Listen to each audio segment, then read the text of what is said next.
এই বৃষ্টির দিনে চপ বা বড়া খেতে বেশ ভালোই লাগে। মনের ইচ্ছা আর ভাবনা নিয়ে শাশুড়ির কাছে যেতেই বললো বাড়িতে বানানোর মতন কী আছে। আমি খুঁজে দেখলাম বাড়িতে শাপলা আছে। আমি শাপলাটা সাথে করে নিয়ে যেতেই ভাবলাম যে হয়তো ফুলের বড়া করে খাওয়াবে, তো আমি বললাম, তো মুখের উপরে না বলে দিল। না শুনেই মনটা খারাপ হয়ে গেল, কারণ শাপলা তো একমাত্র ফুল দিয়েই বড়া হয়, সেটাই আমি জানি। তো মা বললো যে না দাঁড়াও, দেখো মন খারাপ করার কিছু নেই, একটা নতুন রেসিপি তোমাদের সাথে শেয়ার করি। তো চলো দেখি কী বানায়।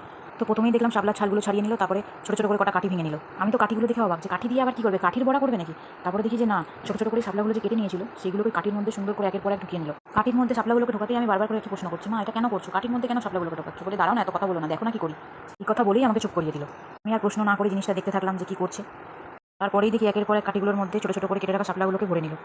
আমি আবার সে একই প্রশ্ন করে বসলাম, মা এবারে এগুলোকে কী করবো?